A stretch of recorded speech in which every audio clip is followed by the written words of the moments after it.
রক্ষাটা এটা তো কোনো কথাই আসে না, কোনো প্রমাণই নাই, কোনো ভিত্তি নাই। একটা রিউমার যে আপনি চালাই দিচ্ছেন, যদি শিবির আসলে রক্ষার্থ 5 আগস্টের পরে প্রত্যেকটা এলাকায় আনাচি কোনাচি আপনি রক্ষাটা মানুষ খুঁজে পাইতেন, একটাও পাইছেন?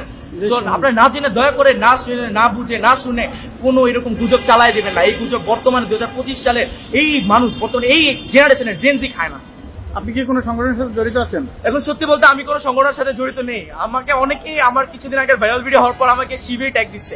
আসলে হ্যাঁ, শিবির ট্যাগ তো খারাপ কিছু না, অবশ্যই আমি শিবিরকে ভালোবাসি, জামাতকে মন থেকে ভালোবাসি, কিন্তু আপাতত দলে নেই।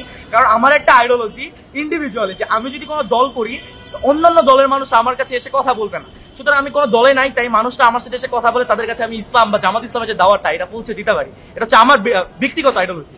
আচ্ছা, যেহেতু আপনি কোনো দল করেন না, তাহলে বাংলাদেশে এতগুলো দল থাকতে কেন শিবিরকে পছন্দ করতেছেন? এখন শিবিরকে কেন কি বৈশিষ্ট্য দেখে আপনি আমাকে বলছেন যে কেন পছন্দ করেন, এখন আমি যদি আপনাকে রিভার্স কোশ্চেন করি আর কেন পছন্দ করবো না, আপনার কাছে কোনো উত্তর থাকবে না। কারণ এই যে দলটা, এই যে ন্যায় কাঠামোটা অন্যান্য প্রত্যেকটা দলের থেকে আলাদা। অন্যান্য দলগুলো যেভাবে চলে এই দলটা সেভাবে চলে না। আপনি একটা অন্য দলে যদি যুক্ত হতে চান, তারা আপনাকে সাজরে গ্রহণ করবে, আমন্ত্রণ জানাবে যে এসে বড়। জামাতে ওইভাবে না। আপনি যদি আগে এই দলে যুক্ত হতে চান, আপনাকে ফার্স্ট অফ অল ডিসিপ্লিন হতে হবে। ডিসিপ্লিন হওয়ার সাথে সাথে আপনার ন্যায় কাঠামো যেটা বুঝতে হবে, আপনাকে কিছু বই দিবে, আপনাকে মেধাবী হতে হবে, বই পড়তে হবে, বই আপনাকে পড়ে পরে রিপোর্ট বুক দিবে, আপনি নামাজ পড়ছেন কিনা সব আপনাকে জানাতে হবে। এত কষ্টের পর এবং নিজের পকেট থেকে 1% টাকা আপনার দলের অনুদান দিতে হবে। এত কষ্টের পর যে মানুষটা দলে থাকে, ওই মানুষটা কি কোনো স্বার্থের কারণে দলে আছে? আপনাদের কি মনে হয় কোনো স্বার্থের কারণে দল করতেছে? তারা তো চায় একটা ন্যায় শাসন বাংলাদেশে প্রতিষ্ঠা করবে, তাই তো দলটা করতেছে। কারণ কে চাবে যে ভাই আমি রাজপথে যুদ্ধ করব, আমি মারামারি করব, উল্টা আমি কোনো টাকা পাবো না, উল্টা আমি দলটা করবো?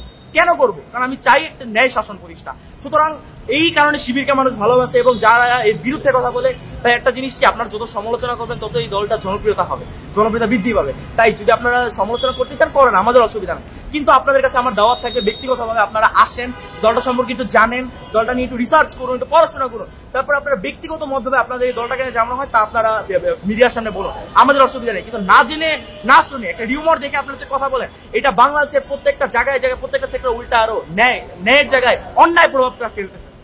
ছাত্র রাজনীতিতে আমরা দেখতেছি বিভিন্ন সংগঠনের মানুষ ড্রাগ এডিক্টেড হয়, প্রেম প্রীতিতে জড়িয়ে যায়। শিবিরের ছেলেরা কেন প্রেম প্রীতিতে জড়ান এবং ড্রাগ এডিক্টেড হয় না? আমি আপনাকে এই রিপ্লাইটা অলরেডি দিয়ে দিয়েছি। যেই ছেলেটা এতটা ন্যায় কাঠামোর ভিতরে দলে আছে, প্রত্যেকটা সপ্তাহে সপ্তাহে তাকে রিপোর্ট জমা দিতে হয়, কয়টা বই পড়ছে, কি করছে না করছে, এত কিছুর পর এত কষ্ট করতেছে। এগুলোর পাশাপাশি ভাই এই যে আপনি যে জিনিসগুলো বলেন, এসব করার কি সময় আছে কারো? আপনি তো চাচ্ছিলেন ন্যায় প্রতিষ্ঠা করতে। যেই মানুষটা 5 ওয়াক্ত নামাজ পড়ে, ওই মানুষটার মনে যদি শয়তানের প্ররোচনা দেয়, তা উনি কোনোদিন ভাই এইসব ফালতু কাজে জড়াবেন আর যাই। আর ওনাদেরকে ট্যাগ দেওয়া হয় কেন রক্ষাটা? এখন জিনিসটা কি, রক কাটা যে ট্যাগ এটা দেওয়া হয়েছিল কোন সময় থেকে আপনার বুঝতে হবে। এই যে শিবিরের সভাপতি ছিল রাজশাহী বিশ্ববিদ্যালয় গোলাপ ভাই, তার আমলে একটা হত্যা হয়েছিল। কে হত্যা করতে না করতে কিছু জানে না, আমার ফ্যাসিস্ট সরকার দোষ দিয়ে দিচ্ছে আমাদের জামাত ইসলামের শিবিরের নামে, গোলাপ ভাইয়ের নামে। কিন্তু আল্লাহর কি কুদরত, রাখে আল্লাহ মারে কে? গোলাপ ভাই কি নির্দোষ প্রমাণিত হয়েছে না? নির্দোষ। আজকে সে ইউএসএ তে আছে, উচ্চশিক্ষায় শিক্ষিত হচ্ছে, তার মানে কি শুধু নির্দোষ? রক্ষাটা এটা তো কোনো কথাই আসে না, কোনো প্রমাণই নাই, কোনো ভিত্তি নাই। একটা রিউমার যে আপনি চালাই দিচ্ছেন, যদি শিবির আসলে রক্ষার্থ 5 আগস্টের পরে প্রত্যেকটা এলাকায় আনাচি কোনাচি আপনি রক্ষাটা মানুষ খুঁজে পাইতেন, একটাও পাইছেন? আপনার না জেনে দয়া করে না শুনে না বুঝে না শুনে কোনো এরকম গুজব চালাই দেবেন না। এই গুজব বর্তমানে 2025 সালে এই মানুষ বর্তমানে এই জেনারেশনের জেনজি খায় না। আমরা বিগত ফেরাসত সরকারের আমলে দেখেছিলাম ট্যাগিং দেওয়া, জি এখন আবার শুরু হয়ে গেছে। এটাকে আপনি কোন দৃষ্টিতে দেখতেছেন? আমি তো সেটাই বললাম যে এইদের যে আধিপত্যবাদ, তারা এই যে অপরাজনৈতিক শক্তির মাধ্যমে এক একটা রাজনৈতিক দলের উপর ভর করতেছে, যাতে বিভিন্ন জায়গায় প্রভাব ফেলতে পারে।